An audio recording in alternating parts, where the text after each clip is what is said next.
I'm sitting in probably the place that I felt the most safe and comfortable growing up, which is down the road from literally like a minute walk from our family home. And over there's a tree that my sisters and I used to climb into the bough and see it too well. Oops, there goes my keys. My sisters and I, when we were younger, we used to climb into the bough of the tree, and I would pretend like I was a psychologist or a therapist, and I would write down, I would ask them, like, how are you feeling today, and what's been happening with this, and how do you feel about that? And I remember how the phrase "how do you feel about that" became a thing for a while, became a bit of an inside joke, and at some point probably also became annoying. But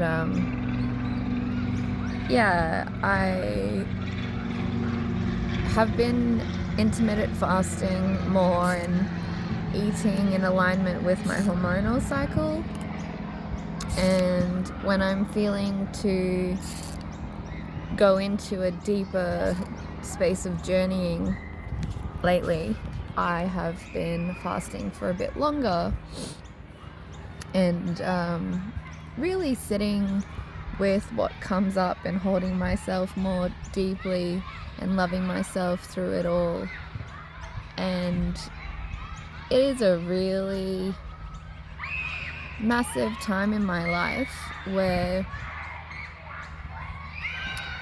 as I was saying in my previous video, which at this point I haven't uploaded yet, but I will have uploaded by the time I put up this video, is that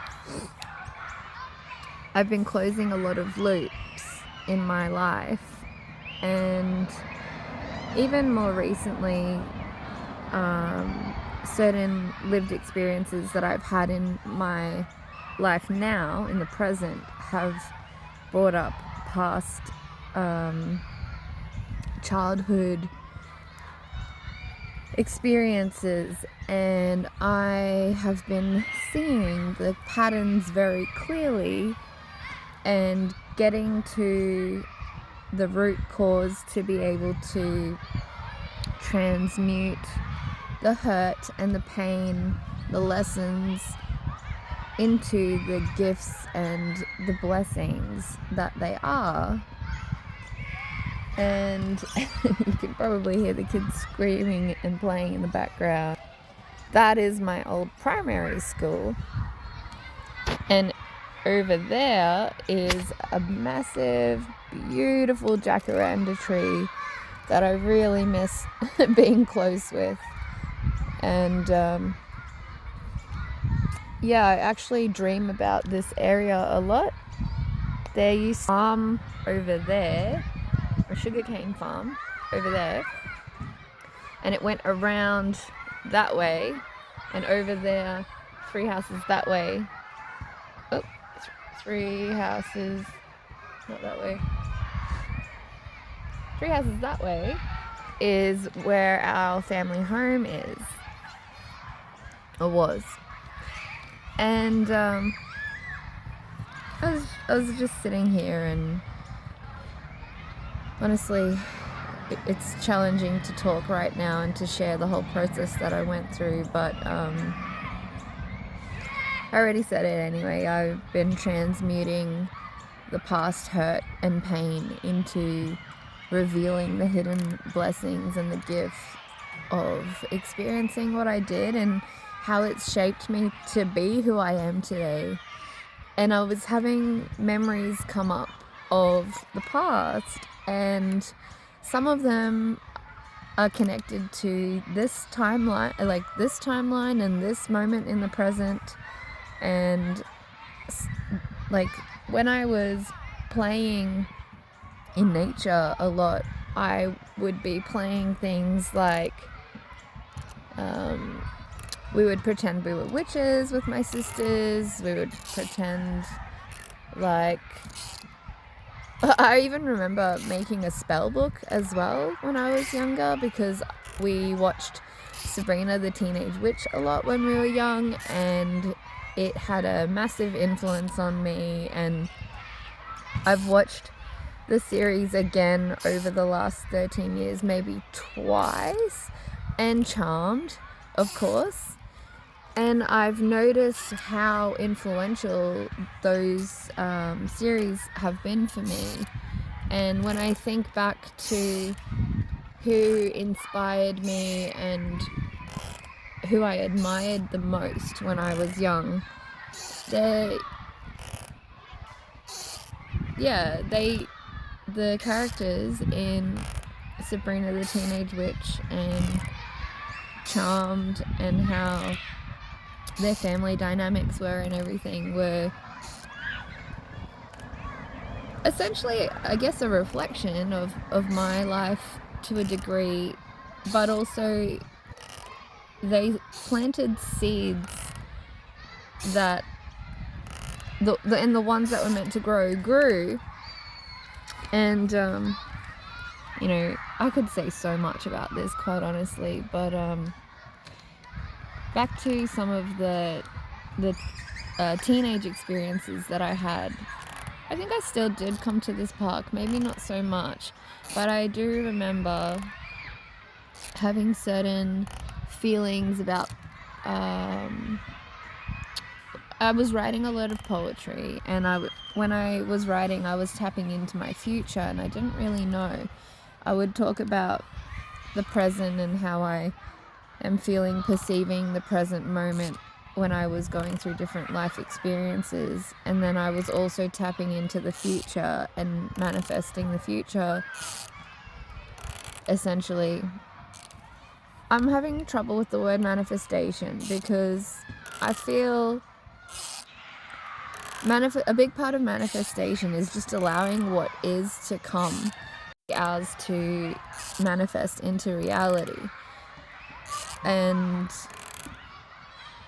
tapping into, or I guess letting go of whatever needs to be let go of, so that we can have what is already ours. And part of that process is absolutely feeling and believing and knowing and experiencing that we deserve good things, and our good fortune, again, that is already ours. And the other part of it is the process of getting the clarity from where we were to embodying who we are when these life experiences come into, be actualized into our reality, and we experience it. And yeah, so we're really anchoring or creating anchor points and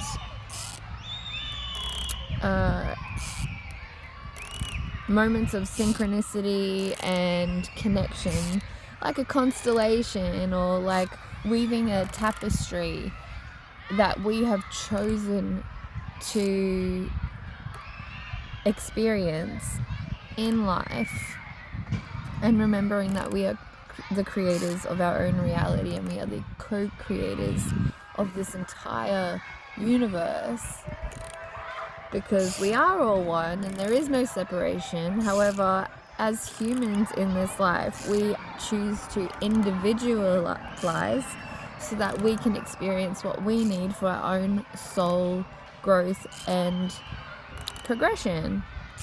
And how we experience that, we have a certain amount of control, and whatever we can control, it's up to us to take responsibility and to do what we need to do for ourselves, to honor ourselves and, of course, each other in the process, to be accountable, to show up, to know when to flow, when to let go, and to be to feel safe, to be ourselves. Because sometimes feeling safe to be ourselves, even at home, even when no one's around, even with our friends and family, doesn't feel safe. And I believe that safety is one of the most important things in life,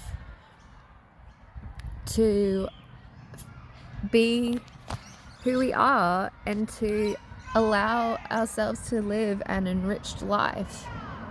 Anyway, I'm going to leave that there, and I feel I'm going to journal about this some more. In fact, I have been feeling into whether I'm going to publish my books, and it's feeling like a yes. It's been a big process, as you can imagine, and everything in its own divine timing, and I feel one with divine timing now. So yeah, I'm really trusting myself and the process at the moment, and I'm really enjoying it. Even the sad moments and the tears, I'm so grateful that I can hold myself through it and be held through it, and see how the shifts that are happening internally are also reflected in my external reality, and it is beautiful beyond words. So thank you for listening. Take the best care of you, and until next time, please keep nurturing yourself and allowing nourishing experiences to enrich your life. I love you. Bye for now.